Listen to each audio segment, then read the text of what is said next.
All right, as we mentioned a little bit earlier, this is our last sports report of the season, and I think looking back, the thing that always stands out the most, more than the national championships, and believe me, there's plenty of those, or even those league titles, it's the stories. Yeah, there's a great saying, Yammer, made famous by the one and only Mr. Rogers. There isn't anyone you couldn't learn to love once you've heard their story, and no matter where your sports allegiances lie, we have certainly found that to be true. So in honor of our last show of the season, here's a look back at some of the most memorable stories we had the honor to share over this past year. I should have wore a sweater. Remember the history of this place. You represent everybody that has worn the uniform before you. Bowers trying to run it for the score. I was thinking to myself, oh my God, he's going to flip over those guys. You will not see a better play in college football this weekend. What I'm really after is I want to deliver the same experience that I had as a player here.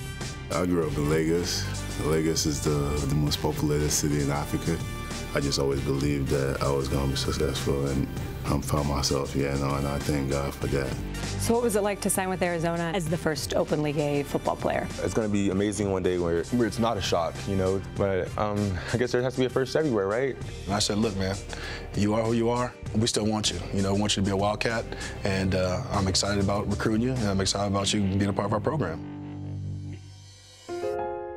It was the deadliest week in California wildfire history. I got a call at 6 in the morning from my mom that said we had to evacuate this morning at about 2 o'clock. Your grandparents' house burned down. I just went into full shock. I just sat down and I started crying.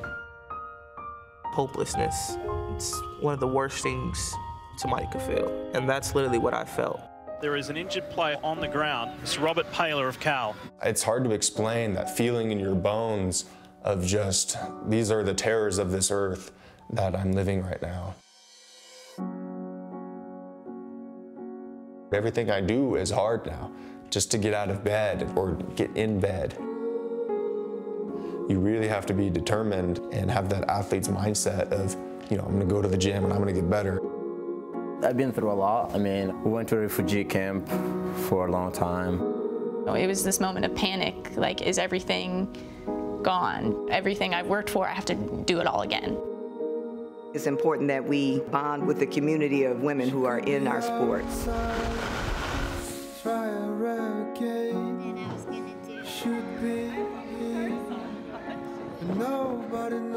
Oh man, it's really nice to meet you. Why do they call you Super Kate? Because when I was really little, I really liked superheroes. Then they just been calling me Super Kate ever since. You know, you gotta have a chip on your shoulder. You know, that's just really what separates being good from being great. I sent a message to give myself some props, and you are not top. Tip this message to my future self, believing that we will not stop. Unfortunately, you know, fear kills more dreams than failure ever will. The snap is perfect, and the kick is good. My goal is to go out there and show people what it's like to have courage and prove to them that if I can do it, you can as well.